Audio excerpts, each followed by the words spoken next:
Last time we were discussing the message हर अमे और रसायन पीविए मुँह डिठे जन के जीविए कारज सब सवार लै नित पूजो गुरु के पाव जियो.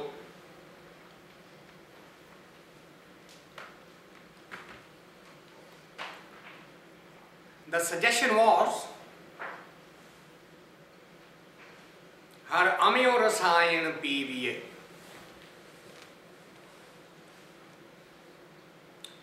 Taste the purest taste of His word, His naam, the ambrosial nectar, amrit.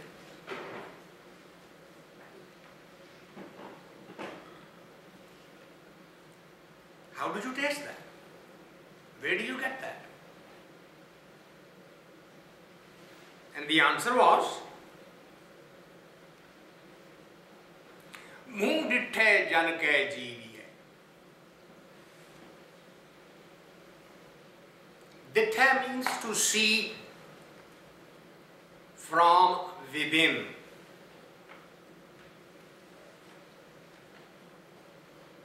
Seeing with the eyes would not work.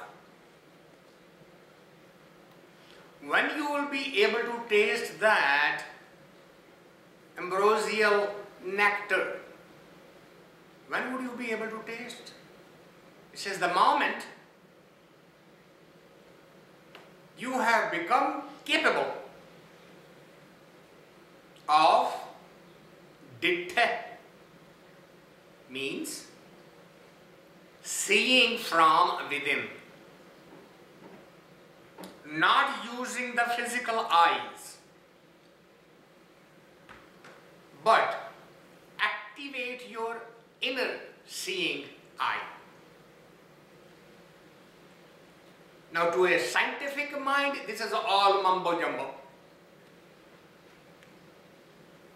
They would not buy it because they only know one type of seeing, something that these eyes can see. That is why they keep on insisting there is no God. Why? Because we don't see it. And we cannot duplicate an experience in the laboratory. So if a yogi comes into them and says, I have this experience, scientist immediately says, I'll get another one. You tell this person how to repeat what you have seen. And if you cannot, 100% of the time, create that experience, then you are hallucinating. Yours is not a real experience. You are just dreaming. It's a daydream. They would not validate even a Buddha, because a Buddha will say, suspend your mind, suspend your thinking, get rid of your sensual delights. And a scientist says, I exist only because my senses are telling me I exist. And the yogi says, I exist because I am free of senses. What a paradox. How are you going to resolve it? The scientist says, come sit down with me and I will convince you.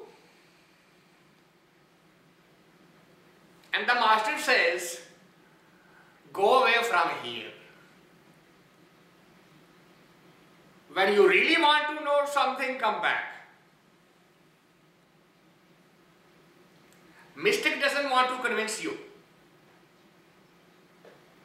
He doesn't want to argue with you. He doesn't want to defend anything, explain anything, unless you are sincere in knowing what the mystic knows. But the scientist will never say that. Scientist always says, I know better. Why? Why are you so confident? Because I can go to my laboratory today and recreate the experiment as many times I want. Right? Today the scientist is claiming that we have created the movement of Big Bang. When the Big Bang happened, what was the environment at that time we have created in the laboratory? So we are telling you, we know that the Big Bang happened. Okay. And we can tell you that when the Big Bang happened, the first subatomic particle that was created was a quark, a quanta, the foundation of quantum theory, the quark.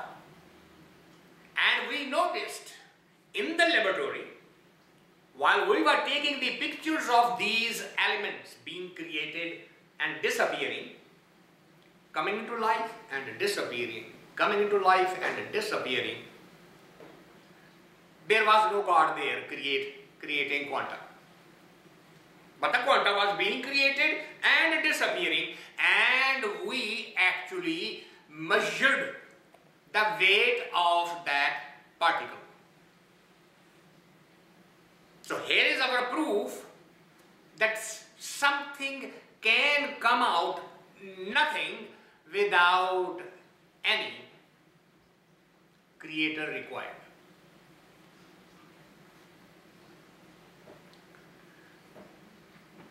And there was a crazy man like me sitting there and said, what you are describing is the advent of matter.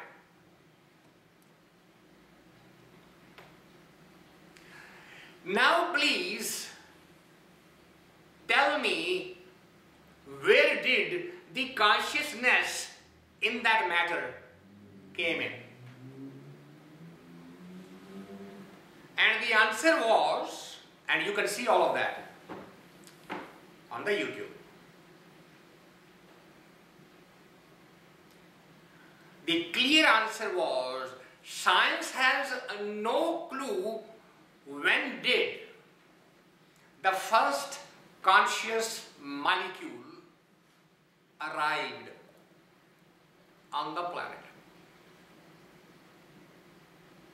And we have tried and tried in the laboratory to create the first self-replicating molecule called DNA, in which there is intelligence programmed in a sequential language which tells every molecule whether to be a protein or a fat or an amino acid, all of these things. Because if you, in a non-scientific world, sit down here and try to figure out, all I'm eating is this food. Now how does this food become my hair, become my nail, become my flesh, blood, bones, veins, muscles, how do these things that I'm eating, where is that intelligence which tells a particular molecule you are going to go travel through the blood veins and make sure that the snails keep on growing? Where is that intelligence hidden? Is it all random? Is it all accident?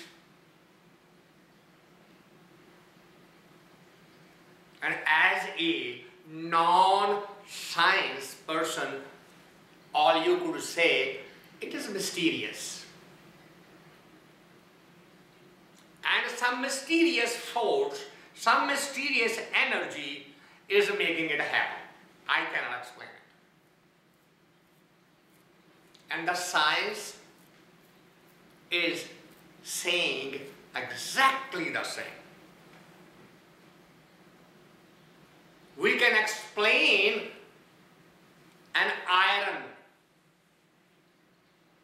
This is how the iron element God created in the cosmos after the Big Bang, because the very first molecule was helium and hydrogen, and after that heavier elements came into existence by the process of fusion due to the atomic reactions.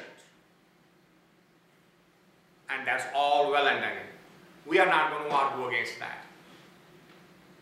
But we will ask you, iron cannot get up and walk.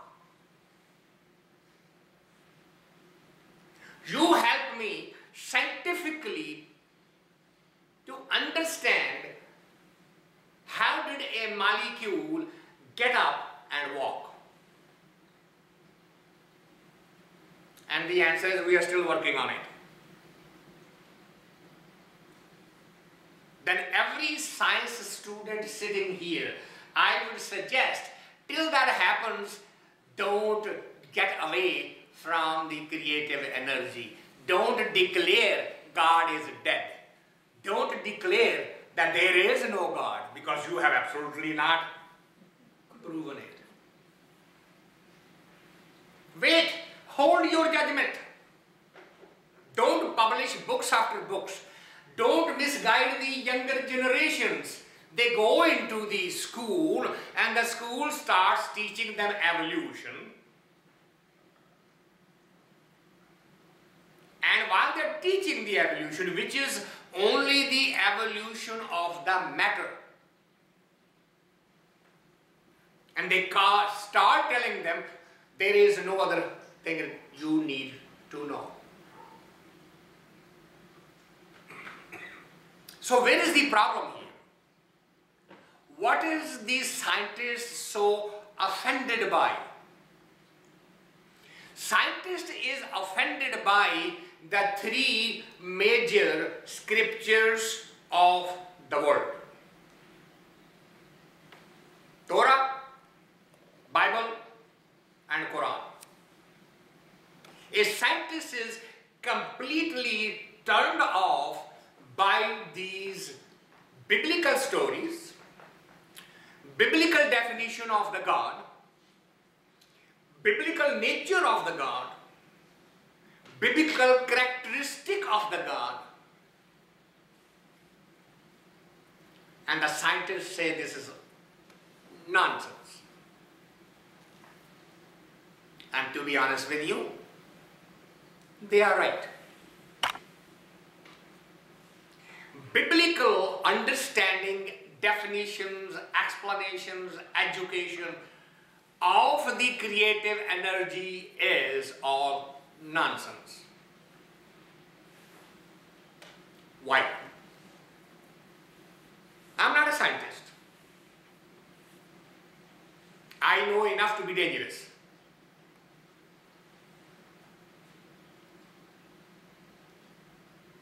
I'm a mystic.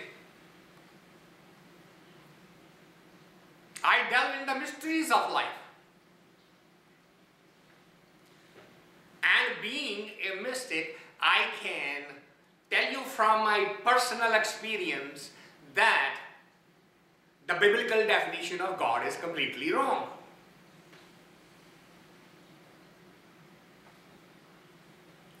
The creative energy cannot be attributed a good, a bad, a right, a wrong, a helpful, a graceful, a rewarding, a punishing.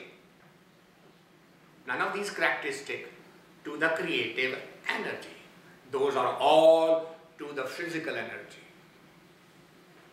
Those characteristics belong to the physical being. They do not belong to the creative energy.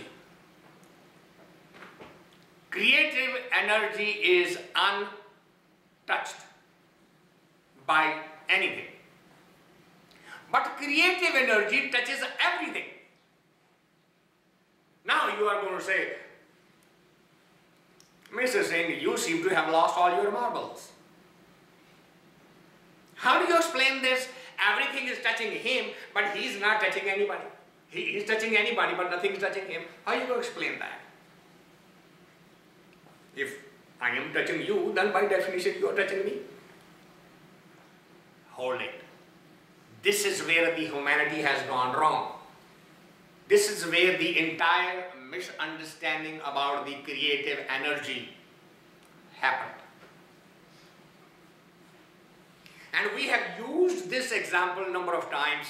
It is appropriate to repeat it here. manDhay janmai jee-o, dithna, to see from inside. How is that possible? How is it that God touches everything but nothing touches God? How is it? So, since God is an energy, that's why I don't use these terms, Jehovah's, Allah, God. I just say the creative energy. But the key word is energy. The guy who wrote the book Something from Nothing, he's going around on the book selling tour.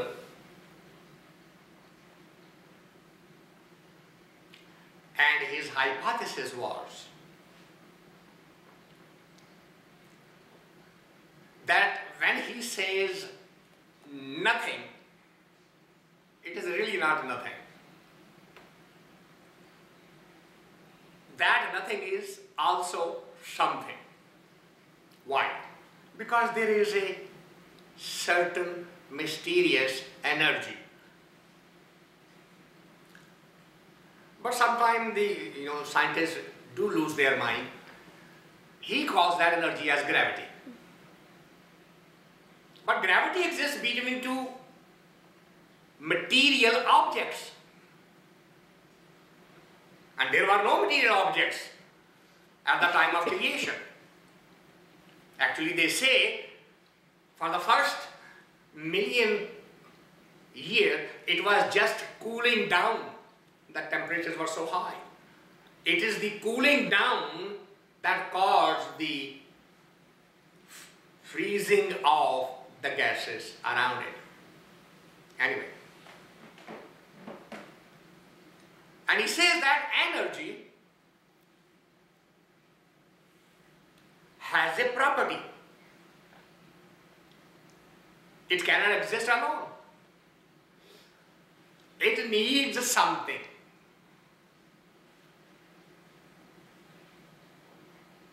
The vacuum,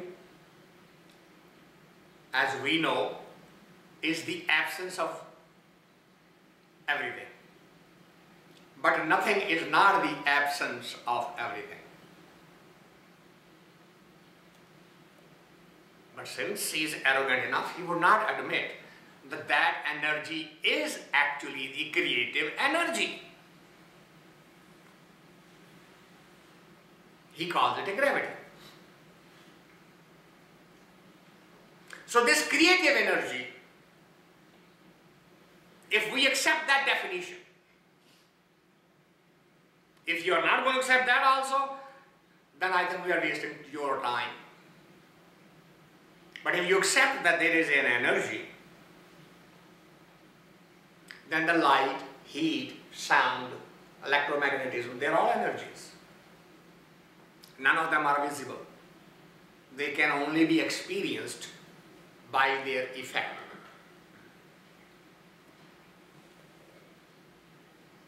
So when you touch a wire of electricity and you get a shock, did the electricity also get a shock because you touched it? No. When the light is hitting this table, is the table hitting back? That is the built-in property of the energy. Energy can touch you, but you cannot touch the energy. If the sun is falling and lighting up the ocean, and the ocean is getting warmer as the sun is heating the water, is water also cooling the sun or the ray that is touching it? No. So please understand, the creative energy cannot be affected by anything. But what are the three scriptures saying? If you break a promise to him, he gets mad and he takes revenge, he punishes you. And some of the punishments go on till eternity. That means your behavior has affected him or it or she for that matter.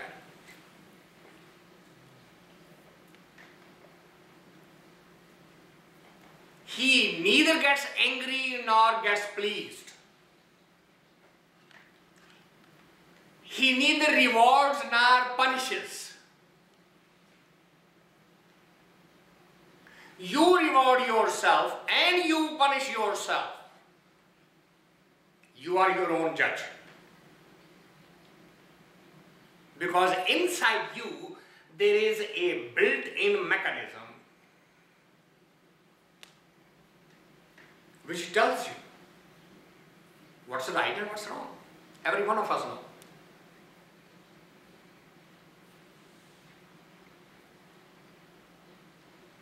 It is that feeling from within. It is that acceptance from within. manDhay janmai jee-o. When you experience that from within, you really start living. You become alive now. And this monkey sitting here is going to revolt again. He's going to say, what do you mean I'm not alive now? Understand, you may be physically alive, but spiritually you are completely dead. Sometimes we are not even mentally alive. Sometimes we are not even emotionally alive. Isn't it? Don't the mothers complain to their children, I am suffering here and you don't even feel anything? What does that mean? Mother is asking the child, are you emotionally dead? You don't feel my pain? You are supposed to be part of me. And he just stares at you and then you say, are you even intellectually dead? Don't you even hear me?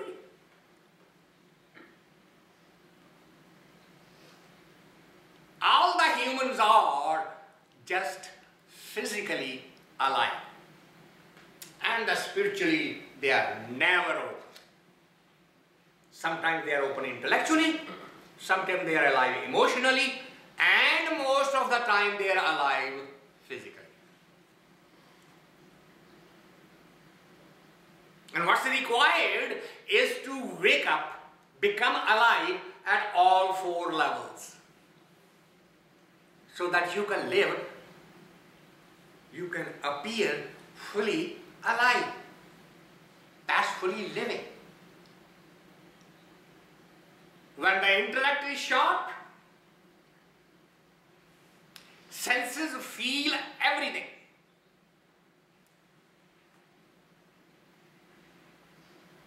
And you will say, look, you have gone way out on the tangent. I am physically always completely alive.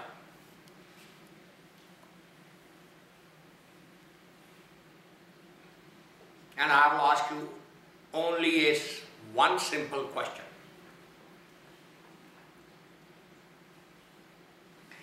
When you are walking, are you aware that you are walking? And you can say, of course, look.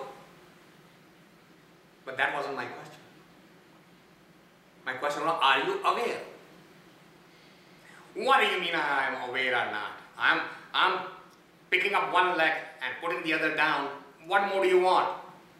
I want you to be aware. Are you aware the moment when this foot came up?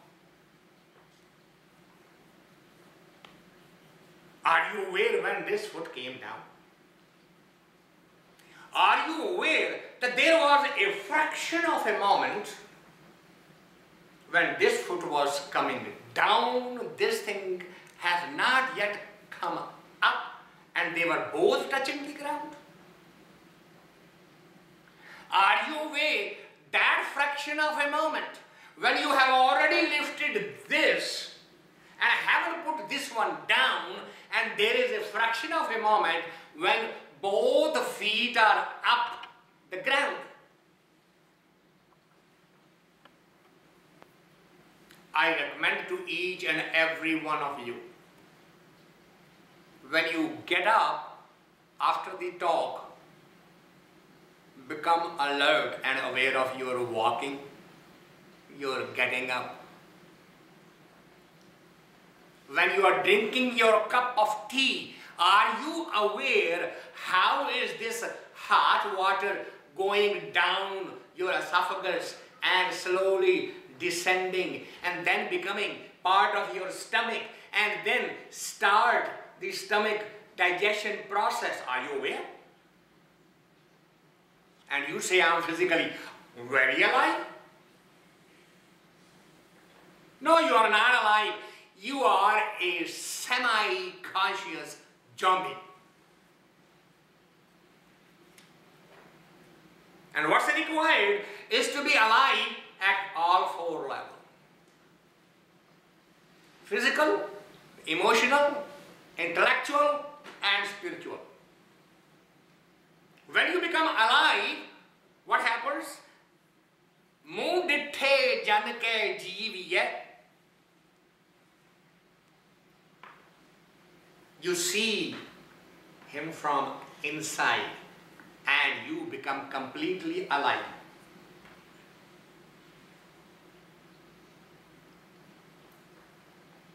And you certainly start seeing the universe with a totally different eye. The colors of the flowers become so deep that you surprise yourself. I have been watching this flower growing up in my backyard for the last 3 months. These colors I never noticed, that they are in the same flower. What has happened? The body has come alive.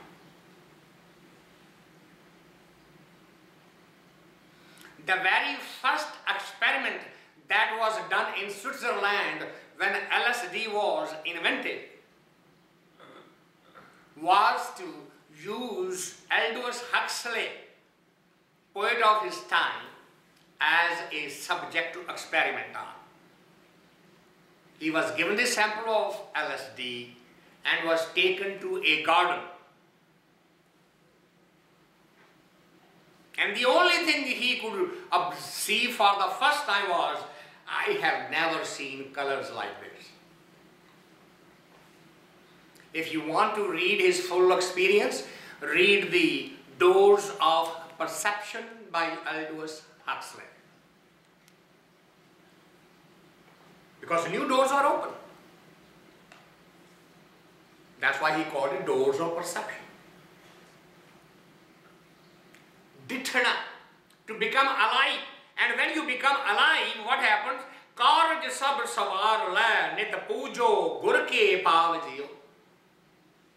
Now you are ready. Now you are blessed to finish all the tasks that you are assigned to finish in this life form.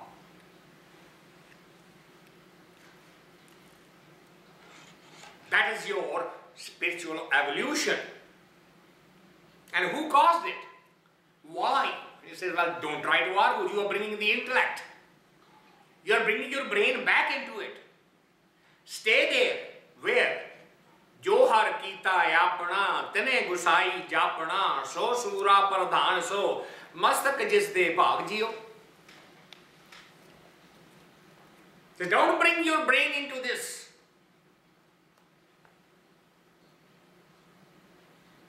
This matter is for feeling and experiencing. This matter is not for analyzing in the laboratory. You want to deny him in the lab? Good luck to you. No mystic is going to say you are wasting your life. I have related to you the story of Ramakrishna, who was the renowned mystic of the 19th century and the top class mathematician of India. Went to him and said, I can prove to you mathematically that God doesn't exist. And there are people sitting around all curious. He is sitting in front of Swami Ramanand, and Swami Ramanand is just sitting and listening. And he talked and talked, one example after the other, one theory after the other. For 8 hours, he talked and Swami said absolutely nothing. After a while, he got angry that he thought he would respond. And in his frustration, he says, have you nothing to say to me?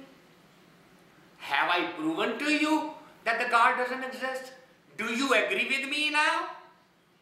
Because you have said nothing. That means you silence his agreement. And Swami opened his mouth for the first time and said, before today, if there were any doubts in my mind that God may or may not exist, you have cleared all my doubts. Now I know he exists. So wait a minute, I was trying to prove the other way. But that's my point, sir. Only he can create an intellect like you who can talk on one subject for 8 hours. No human can design such a brain. With one statement, 8 hours of discussion went down the drain. And he couldn't sleep. The mathematician writes in his biography, he says, I couldn't sleep all night that a mystic could destroy my entire life's work with one statement for which I had no answer. Because he said, tell me in the entire universe who is capable of designing such a brain other than him.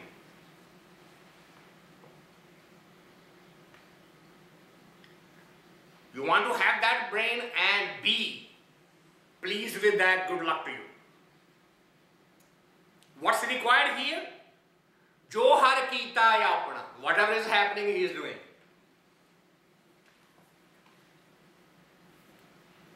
Tineh gusaa-ee jaapnaa. Those who stay with that thought, they are the only one who can experience this. The one who bring the brain into it will never experience it. So sooraa parDhaan, so mastak jiske bhaag diyo. The real brave one. Because mysticism is not for the weak of heart. You need a very strong will. Right? You can say it's being stubborn, isn't it? It's being selfish, isn't it? And the answer to both your questions is yes. It is a selfish action. It is a very stubborn action. But those words are negative. It is a determination. It is a commitment. It is a faith unshaken by anything. When you have that, so sooraa parDhaan so, then you have been blessed to the highest level. Mastak jis-de bhaag jee-o. Young, your destiny is already written by him. manDhay parabh avgaahee-aa. But those who cannot stay away from this logical chatter, mumbo jumbo, argumentation, experimentation, what has happened? What is said before. It says their mind is completely not asleep, but blind.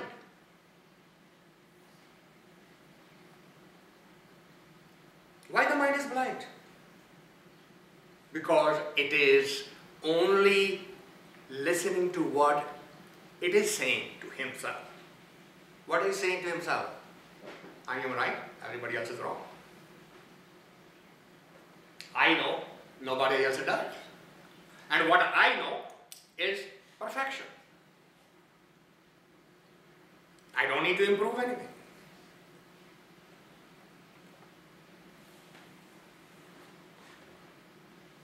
It's mind-boggling.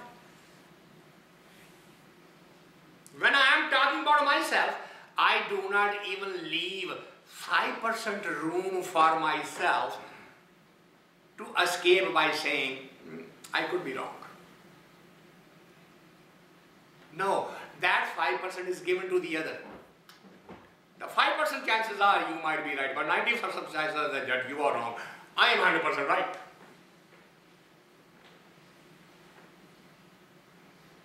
Where does such a thought come from? manDhay, a blind mind. The blind mind has lost both eyes.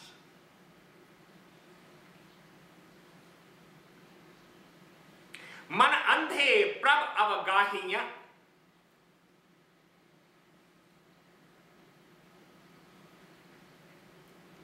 What do they do? Avgaahee-aa means to take a plunge. A blind mind will take a plunge into the world of sensuality. Why? bhogan paatisaahee-aa. Because they enjoy the input and feedback of the senses momentarily, instantaneously. Isn't it? When you drink tea, you taste the sweetness right away. There is no gap between your lips touching the sweet and the feeling. So since you can have that instantaneous gratification, the logical mind says, why would I wait for eternity? The answer to your question. The mind doesn't want to wait. It wants immediate gratification of the mind, of the heart, of the physical, of the spirit. It wants immediately. It just sits down and then after a minute open their food. Come on, yeah. What do you take me for? I'm a fool? Nothing happens. Look, I sat here for a minute. I'm too busy in life. I have not time to waste. Why? Because I want to enjoy it now. Who says that? A blind mind. A awake intellect would say, look, I wanted to be a nurse, and I was told you need 4 years of training, 3 years of license, 1 year of internship, and then we will give you a job of an RN, a registered nurse.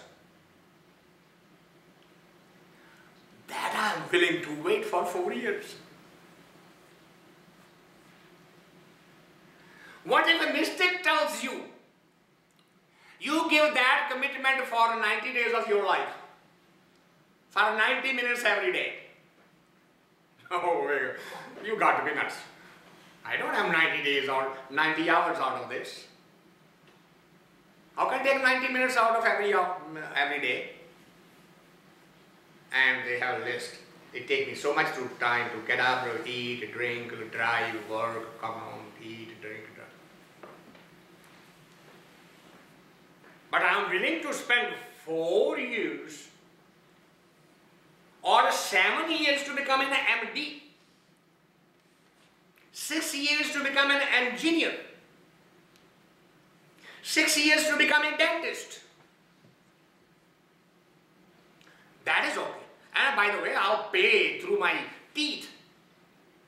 $50,000, $60,000, $70,000 a year I'll pay you if you let me study under your guidance. We consider the importance of mysticism so minuscule that we wouldn't commit 90 minutes out of our 24 hours. Why? Because it takes time. bhogan paatisaahee-aa. That is their true kingdom. Paatisaah means the king. What is my true kingdom? Feeding of my senses. mandaa, mool na upji-o, taray, sachee, kaarai, laag. But those who are desirous of experiencing that from within, mandaa, mool na upji-o, the negative energy do not touch them. It doesn't even occur to them. Can you not even think of it?